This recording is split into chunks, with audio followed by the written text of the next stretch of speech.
I'm that dude, bet I see you from the top, yeah, real soon. Looking down on the haters that I've been through. Told them I'll see you later, yeah, big truth. I keep a real good pace, built a big house, damn, look at that place. Up in my mind, cause that's my space. House so big, full of positive things. And I can't be shook, cause I ain't no rook, man, I wrote the book. Yo, welcome back to another episode of the Monsters of the Gridiron podcast. A lot to talk about, man, on this Green Bay Packers rivalry week. Before we get into it, I'll let Terry say what's up. What's up? What's going on, Monsters of the Gridiron family, man? You know what? Hey, this is a victorious week for us, man. We're going to pull it through, brother. We're going to pull it out. Hey, man, I like that positive energy you got there. I'm not sure if we're going to pull it out. I wouldn't put my money on it right now, but you're always the optimistic one in the group chat. You're always the positive one, so I wouldn't expect anything differently from you. Let's just get into it, though, man. Yes, sir. First thing that happened this week already, the firing of Shane Waldron. What are your thoughts on that? Well, you know what? I am definitely not surprised when I heard from the front office that said that there were going to be changes that's going to be coming down. I already knew that Shane Waldron was gone. You know, now we got an opportunity to put a young offensive coordinator who I really like what he said at the press conference and things of that nature. So that lets me know with him that the players are in tune with him. You can see that. But I knew Waldron was going to be gone, man, and he had to, bro. I mean, when you have a quarterback such as Caleb, you know, there's no reason why he shouldn't be succeeding. And I don't want to compare him with Jaden Daniels or Bo Nix because they're two different circumstances.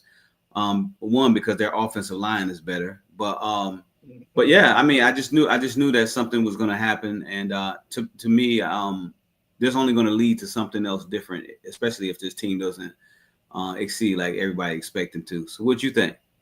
Yeah, absolutely, man. We talked about it in the group chat. That was the first person not expected to be fired was Shane Waldron after that game, man. It's inexcusable, man. We have a young rookie quarterback who's regressing over the past 3 weeks. He's just looked terrible, man. He took 9 sacks in the game. We're not protecting him, man. We're not evolving as an offense either, man. We have too many weapons on offense to be this historically bad, you know, and it's starting to enter historically bad numbers for a historically bad franchise. So on offense, so you know that's saying a lot. That's really saying a lot. So I think it was the right move to make. And like you said, I love the energy of Thomas Brown, who we got to see his introductory press conference the other day. A lot of things he said stood out to me. Anything you want to point out that he said? Yeah, I think he said something along the lines about, I don't know if it was pressure or whatever it was that said that. I got you. He said, pressure to me is a privilege. That means people expect something positive from you, so you got to embrace it. He said that excites him about the opportunity, and that's what comes with the territory of the job. So I think that was like, man, he's a leader. He's a leader of men, right? Exactly. You know what? I tell you what, I like that, but quite honestly, I think our team is going to respond better to him. And I know Caleb. He said he spoke to Caleb and let them know some of the things that he can work on. He's showing him. And one of the unique things that our new offensive coordinator has is that he dealt with a younger quarterback last year in Bryce, you know, and even though they didn't have the success that they wanted in Carolina, once again, Carolina was a bad team. It wasn't a team like Chicago has a real good team. It has a real good nucleus around them, right? Yeah. Carolina was just a right out bad team. Hence the reason why the Bears was able to get the first round draft pick. You know what I mean? But I like the way he demands. It kind of reminded me. I thought he was in the military. He had that it's like, okay, I demand this attention. This is what I expect. And but it just goes to show you, I'm ready to see what he can do. And you know what, Samo, this is gonna be crazy, man. If Caleb comes out here and throw for 400 yards in this game, people are gonna be looking like, what in the hell? Why didn't we have him as an offensive coordinator before? But if that happens, let's say hypothetically Caleb progresses and he has a hell of a season, they're going to keep him as an offensive coordinator, but I think they have to get rid of Eberflus, man. See, we thinking the same right now, man. But you thinking offensive coordinator, I'm thinking head coach, man. He has that type of aura about him, man. He kind of reminded me of a Mike Tomlin, man, a little bit of the young Mike Tomlin. He kind of reminds me of the kid that's, I ain't gonna say kid, the brother that's at Houston. Oh yeah. They're roughly about the same age. Nico Ryan. Nico Ryan. DeMeco Ryans. Yeah, absolutely. Yep. Absolutely reminds you of DeMeco Ryans as well. Yeah, man. Like I said, man, the dude, he's a leader, man. He was prepared for the moment, man. He answered every question. He didn't stutter, he didn't take time to kind of fluff things out or anything like that, man. He said a lot of good things. I thought about, the direction he wanted to take the offense in, and, he wanted to be more creative, man. And he talked about, getting back to the details, which I think that's the real issue with the offense, is that we're just not as detail oriented as we need to be at all the positions. He talked about being physical at every position on offense, and he talked about what else did he say that I really liked? He talked about making practice as hard as you can so that the games are easier. I like that. That's how I came up, man. That's how we did it in high school, man. In college, we got not so much. My first year of college, it was that way, but my second year, we changed head coaches, and it got a little bit different. But that's just how I came up. Like, I think the practice has to be harder than the games, man. Yeah. You have to practice hard, because when you get to the game, then you're prepared for one, and then the physical aspect of the game doesn't overwhelm you when you practicing hard and on a weekly basis. So those are some of the things that just stood out to me. Like I said, he just sounds like a leader of men. He sounds like he's prepared for the moment. He has 8 weeks to get this offense on track. And I feel like you said, if he gets this offense on track, you can't allow him to leave the building. No, you can't. You can't allow him to leave the building, right? Yeah. He's an offensive coordinator. DeMeco Ryan was a defensive coordinator and got the job. And you look and see what he was doing. He's doing with Houston. So you can't lead this. You can't have him lead. If I promise you, if Caleb in this offense turns around, you're right, Samo. He has a legitimate shot of being the actual coach, the head coach.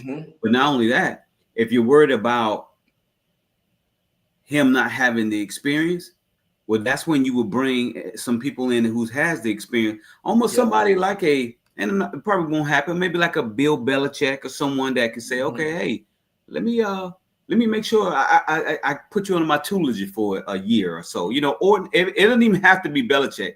It could be someone who's had some coaching experience and they're just there as an advisory role on his staff, almost like how JJ Redick is doing with the Lakers, and you have all these former head coaches and all these other people. Do it for him too, especially if he succeeds in the offense. That's a great idea, man. I like what you said there, and that just made me look at my notes here. He mentioned of all the coaches that he was around, he's been around a lot of great offensive minds. McVay made him his assistant head coach in the. Of course, that was the year that they actually won the Super Bowl as well, because McVay just believes in him. He brings the energy to the team like no other. I think from the videos I've seen, but he spoke about someone who you made a really good point there, man. Jim Caldwell. He said Jim Caldwell is someone that he learned a lot from, and maybe and Caldwell was a pretty good head coach at for the Colts for a while with Peyton Manning. He went those few years, but he was there when he inherited that team. I think was there a medical issue or something that happened that thrust Caldwell into that position? I can't remember, but I just remember Caldwell being a head coach for a while, man. And he's an older guy with a lot of an extensive NFL background and, very savvy offensive mind. Like, that might be someone that he could lean on to bring onto the staff, either as a consultant or as an offensive assistant, or even as an offensive coordinator. officially in an official role. So yeah, that's really smart. And bring maybe a Robert Saleh. Now, but I know Saleh runs a 3-4 defense, but if Saleh can actually run a 4-3 as well, and we can keep our pieces, then that might also be another good name to bring in. You know, just bringing in some people with some head coaching experience that could help him as he goes through the process as well. Because I think he has it, man. The leadership is there.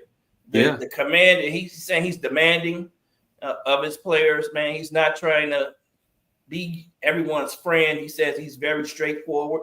And what he says, he told Caleb that he was like, look, I'm going to be straightforward with you. Like, look, I'm not going to fluff. I'm not going to BS you. And that's what you want from your coach, too. You don't want your coach to be BS you, telling you you're doing well when you're not. So, man, I'm just looking forward to seeing him these next 8 weeks and just seeing what he can become. I think he sounds the part, you know, and we know that the final game of his offensive coordinator stint with Carolina last year was against the Green Bay Packers, and that was the best game that they actually had in his stint there. And I think they lost 33-31 to the Green Bay Packers, the final game of the season. Yeah, so it was a hard-fought game.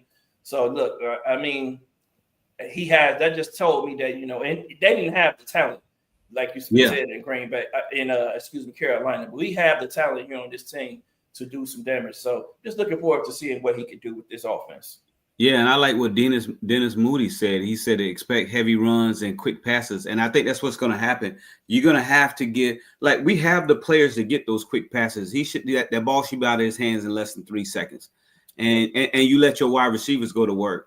I think with the new addition of the offensive coordinator, you might see a little bit more of Tyler Scott, because you got to utilize all the people that you have on offense, right? And so you're going to see quick passes. You're definitely going to see a heavy dose of the run, and it won't be none of these bonehead offensive plays where, you know, it's 3rd and 1 and you're trying to get 40 yards. I mean, just run the ball. You got 2 good running backs on your team, you know, run it, you know. So I do expect some quick passes. I think it's going to be rhythm and timing. I think they're going to keep them upbeat. But I think this is actually what Caleb wanted, quite honestly. I mean, and not just Caleb. I think DJ Moore wanted this as well. Even though DJ didn't play with him, I don't think he didn't play with him in Carolina. But still, I think this is what DJ wanted. I think they're going to respond more to him. And because I think nothing against Shane Waldron, but when you've been an offensive coordinator for a long time, you get set in your ways and you only like to run your plays. I think our offensive coordinator that we have now is looking at other team plays, the top 5 passing teams, and he's taking some of their plays and said, what's working for them? Let's take this, alter it to what we have, and go. And I think that's what you got to do as a coordinator. It's a copycat league. You need to look at Kansas City. You need to look at Buffalo. Look at those plays that work for them, and you steal some of them plays.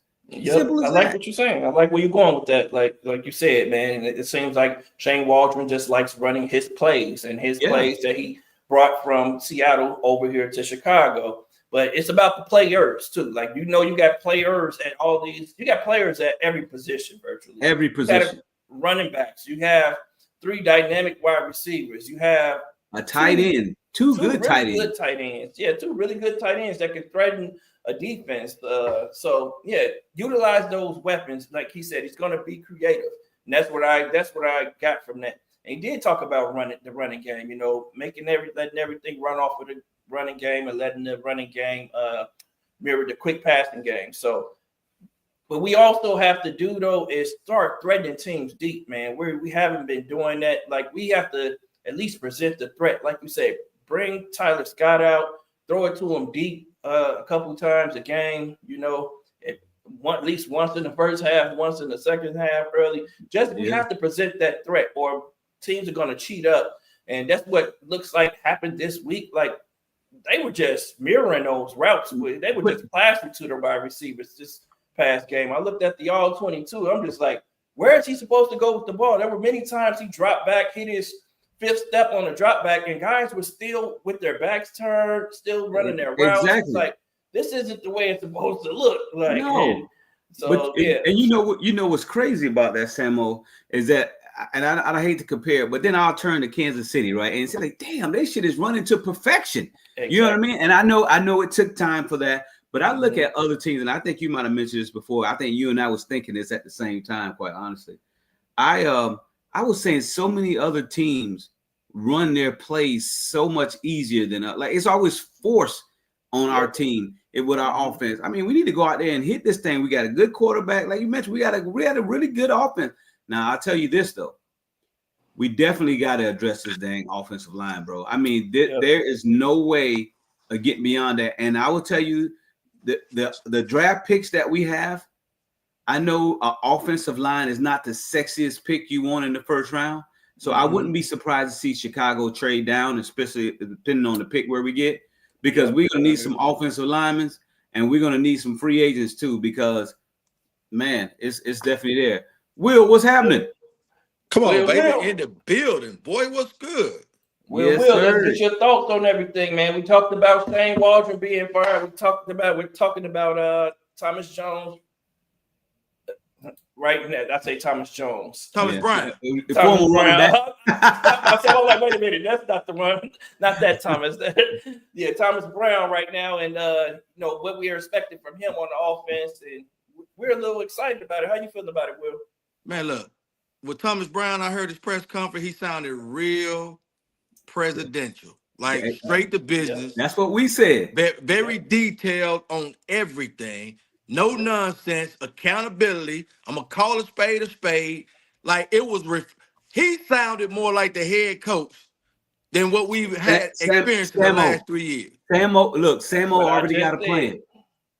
And already has a plan. And all the players have been echoing the same thing. They want to be coached hard because this is true. If you're hard in practice, when you get in the game, it's gonna be subconsciously easy.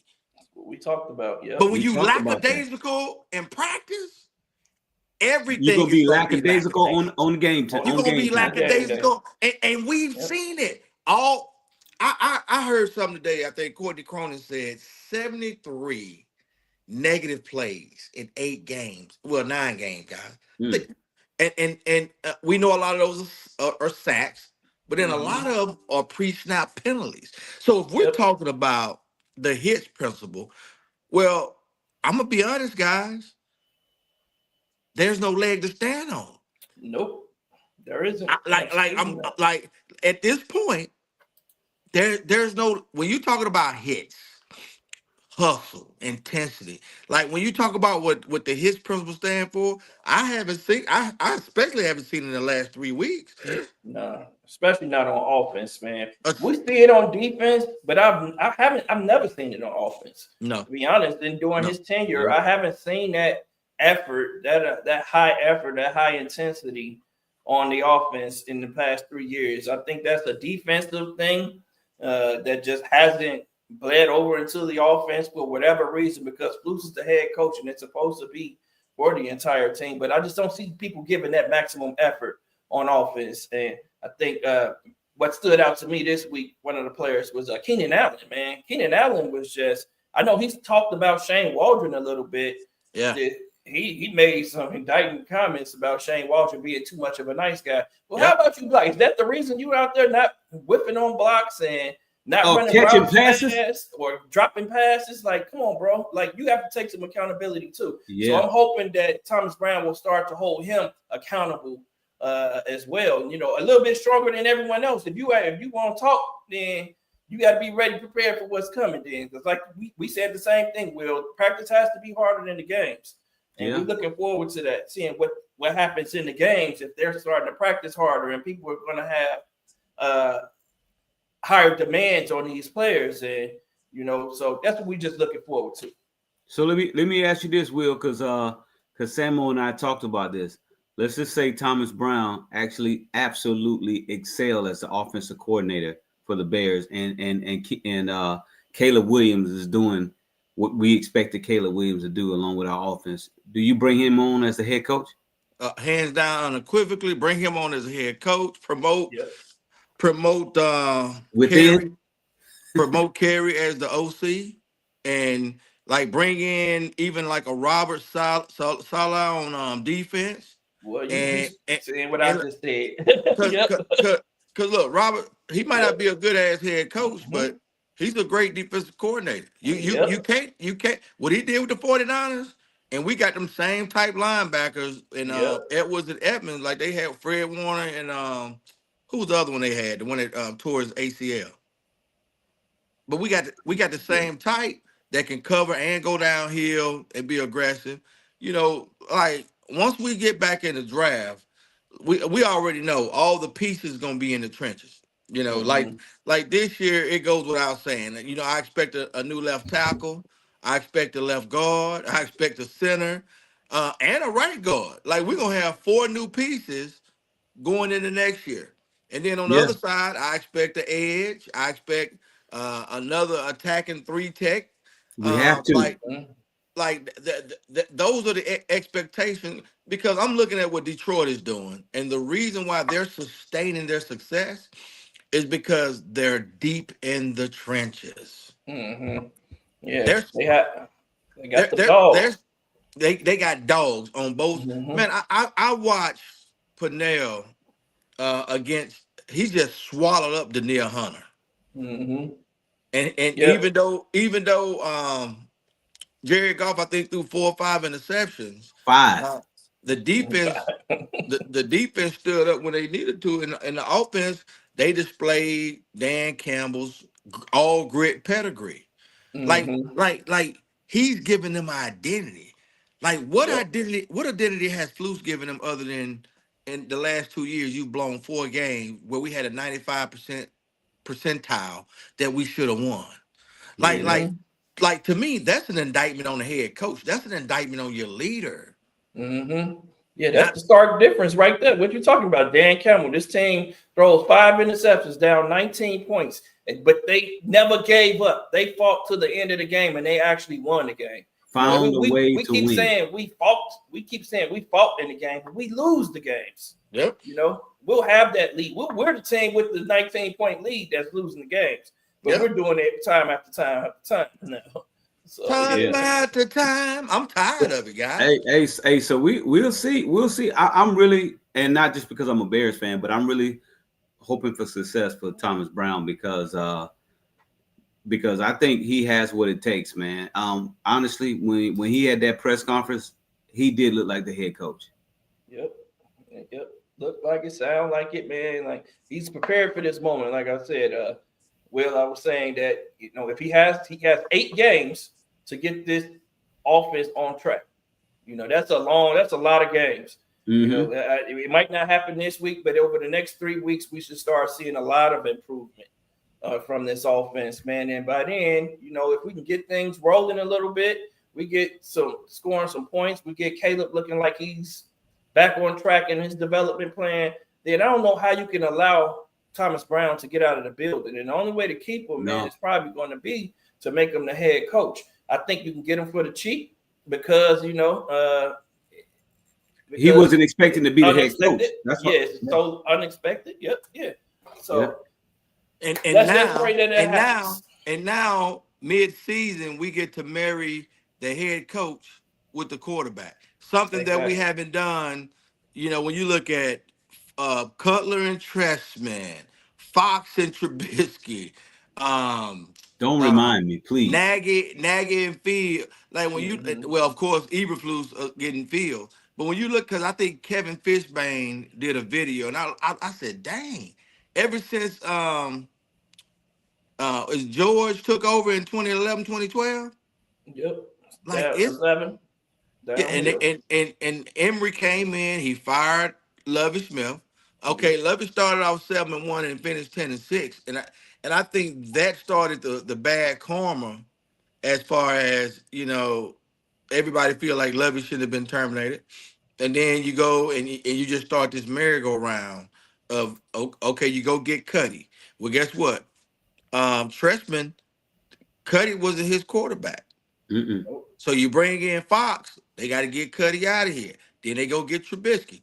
Fox is a lame duck. He out of there. Then you go get Nagy. Nagy's a lame duck. Then you draft Fields. You bring in like when are they gonna learn, guys? Yeah. Yep. Just So repeat I the same think mistakes.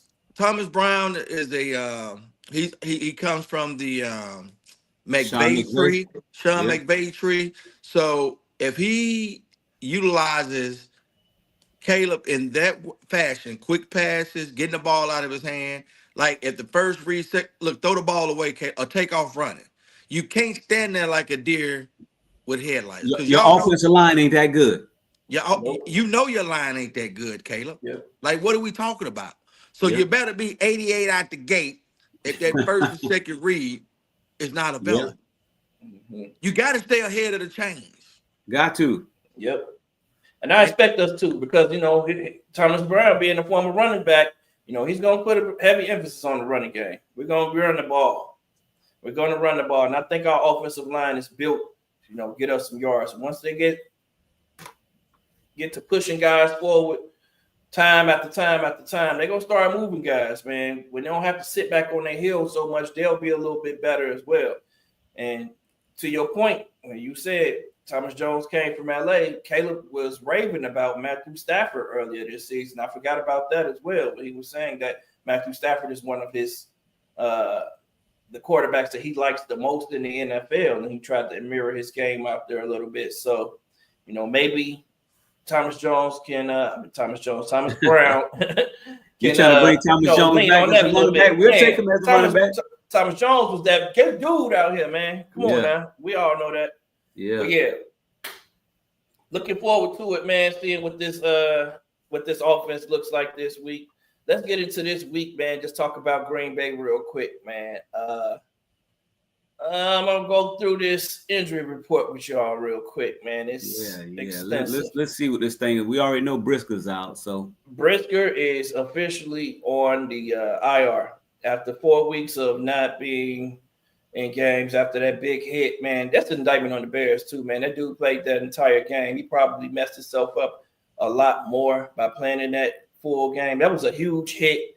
I thought that, you know, his bail had to be wrong the way he rung that other dude's bail, man. You got to protect your players and at least go test them when he gets to the sideline. Yeah. You know, like I don't like that the Bears. I feel like the Bears medical staff failed him in that sense, man. But because players are going to continue to play, man. He just has that mentality. So, man, you got to go and check out your players. Call them to the sideline for a play or two and be like, hey, are you okay? You just rocked this dude like that. Like, you have to have some effect from a hit like that. And so did we put him on IR? they put him on IR. Yep, earlier this evening. I wonder, did they call anybody up? They have not, but you know they did sign a dude yesterday, a center yesterday. I can't think of his name. I got to look up his name again. The dude from Arkansas. So they did sign a center, but I think he's had a couple of knee surgeries this year already, so I don't expect much from him. I can't just think of his name right now, but I'll look that up in a second. But other people on the injury report did not practice. We got Karan Omega-G didn't practice.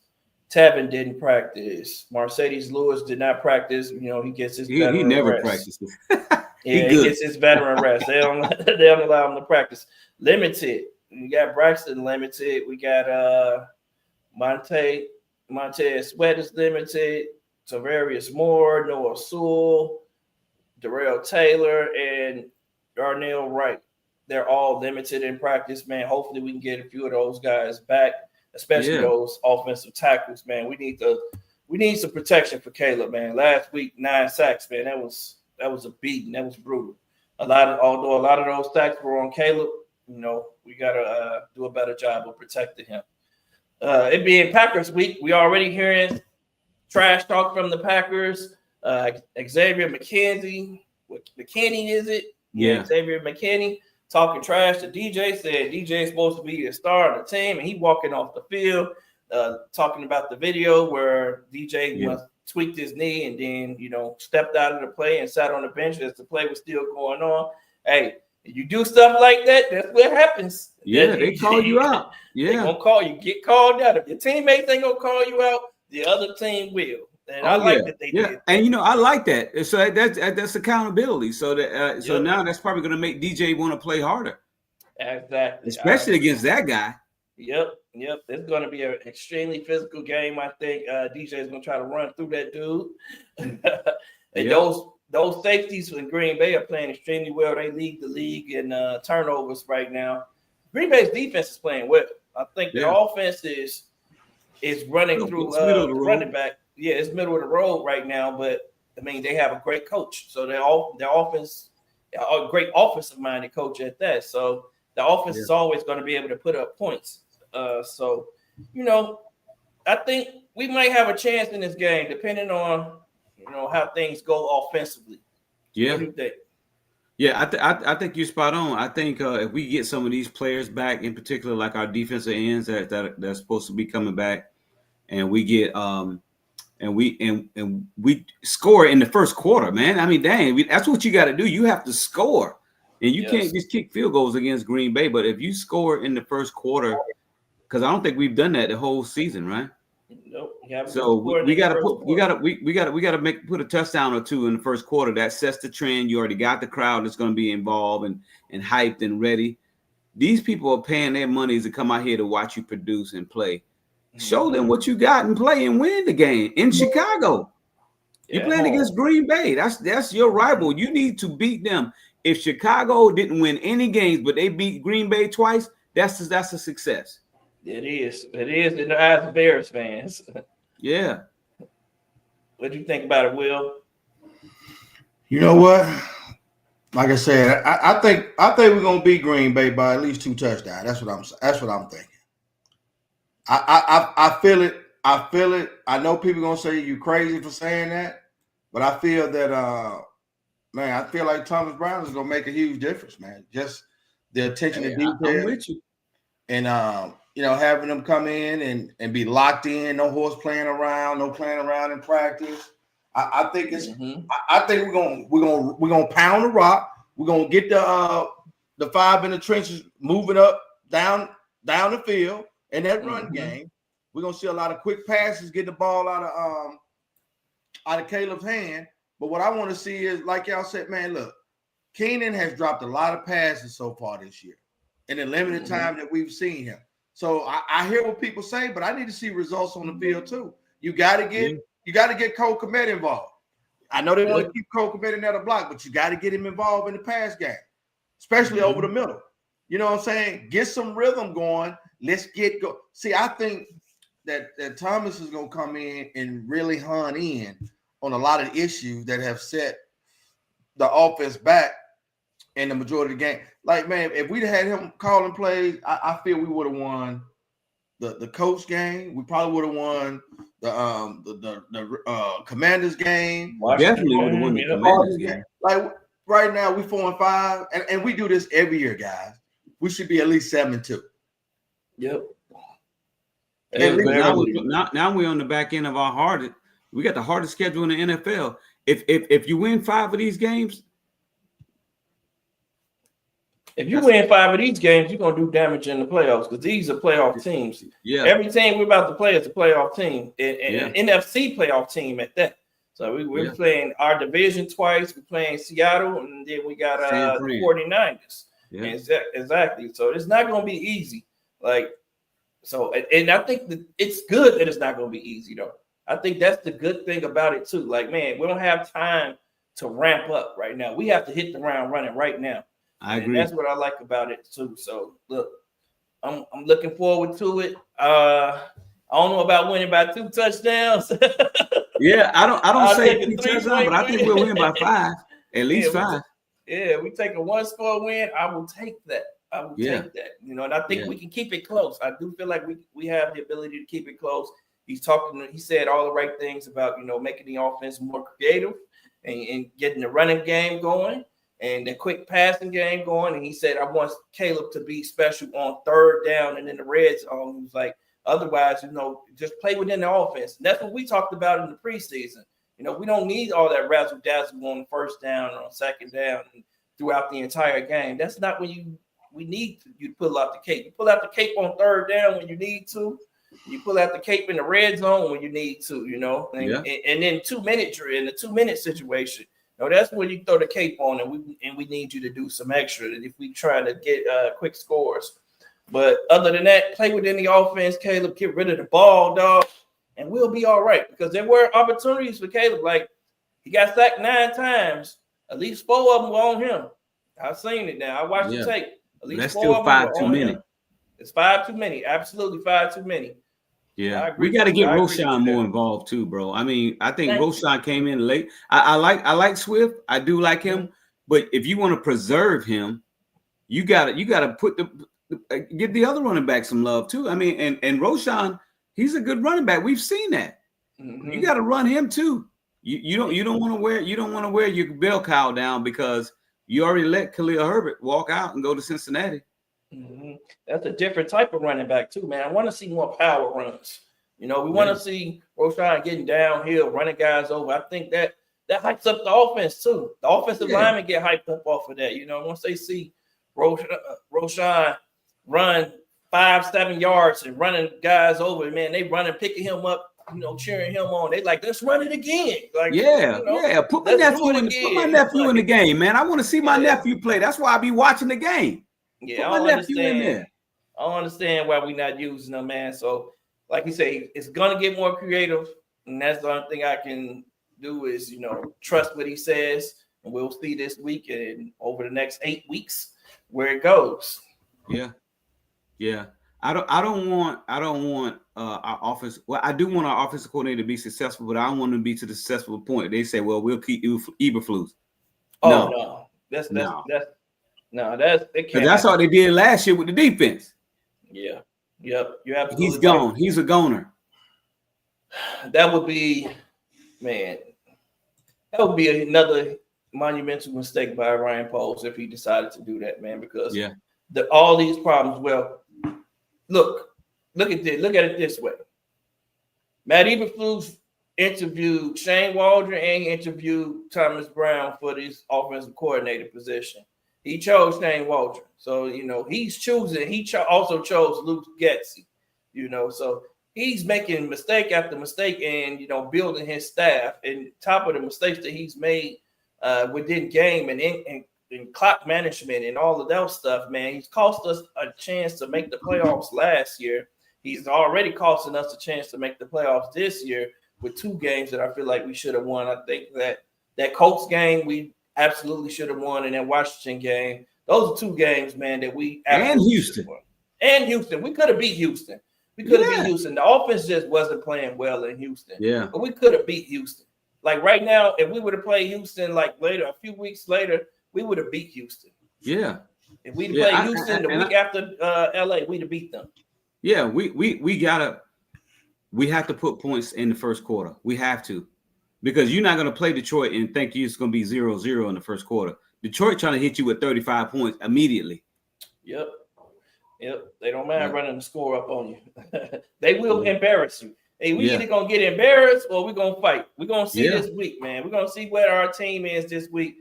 Is this team going to continue to fight for Eberflus and is this offense going to fight for Thomas Brown? We're going to see.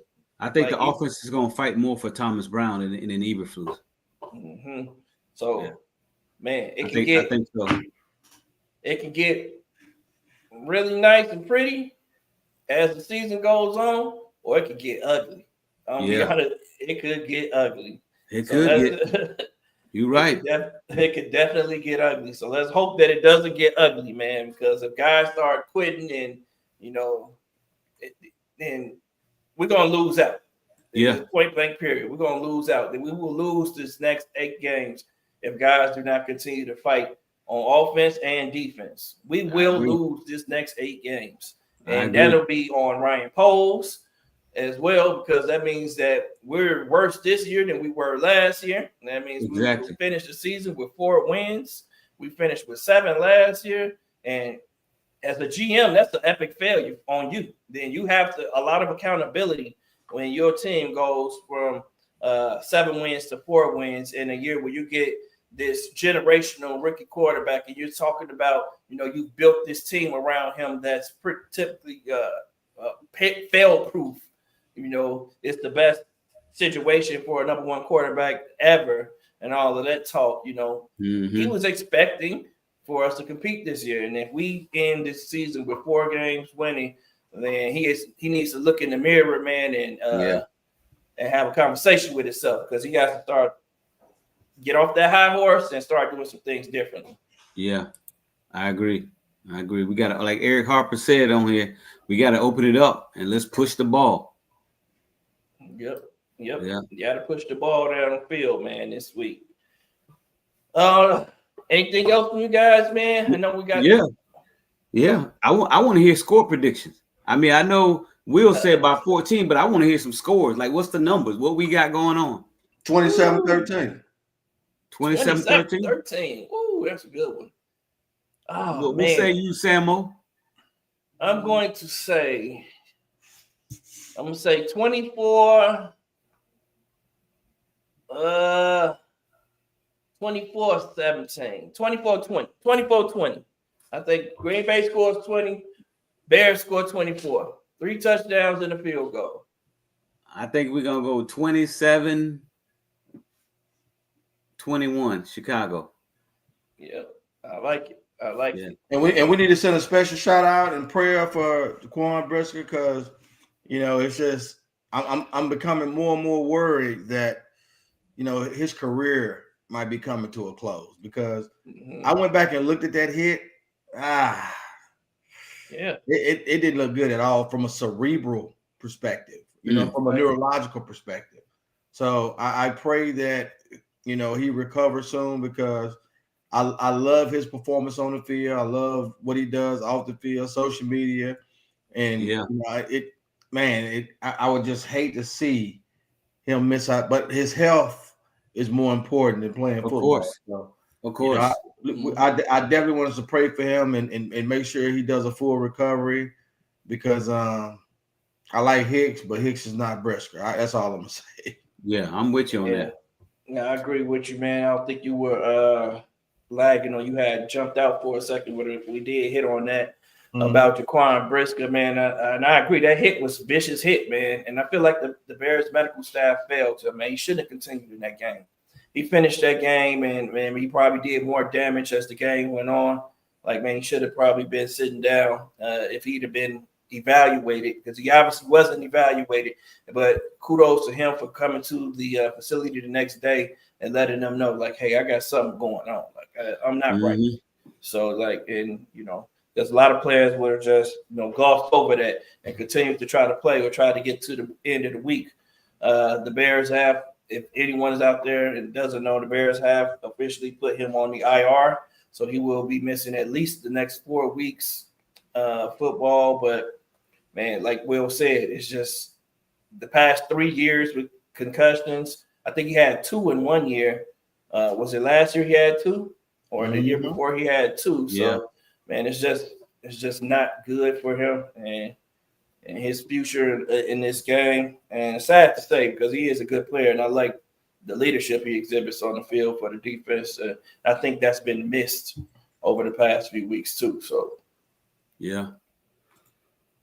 I mean, we got a pretty good. I know we're all Bears, but we got a pretty good game on tonight too. Commanders versus, this is a divisional game, so it's going to be for playoff implications as well. Yep, for the division, we got Philadelphia Eagles and the Washington Redskins. And predictions. Commanders. They playing like the Redskins now. Commanders ain't never been good. The Redskins used to be good, at least. But any predictions in that game? Who you think gonna pull it out? I think Philly gonna win. Philly, yeah. I think Philly gonna win too. Yeah, I got Philly too, man. I like Philly, man. I like Saquon. What he doing over there? He running through people, jumping over folks backwards. He might jump over somebody backwards into the end zone this week. But I expect it to be a real good game, man. Because I know that boy, Jaden Daniel, man, one thing about him is he's going to compete. And they got that offense humming over there. So, and that's the, and if we want to really talk about it, man, that's my other candidate for head coach for the Bears, man, will probably be Cliff Kingsbury. Because of the relationship he has with Caleb already.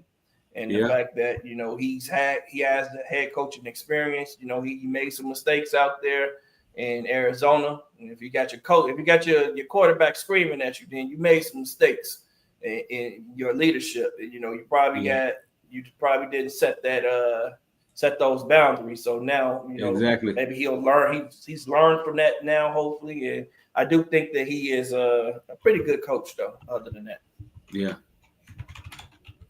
Well, we shall see. Hopefully, when we come back on here on Monday, we'll be victorious. Yes, sir. We'll be back here on Monday. Let's hope for victory. Shout out to everyone in the chat who's rocking with us. I see Ant Moss, Dennis Moody, Eric Harper, King Booker World. What up, brother? Big Chief Peacock. Hey, y'all want to throw out y'all score predictions for this week's game before we get out of here? I see Ant Moss said 24-13. Bears win. So I like that.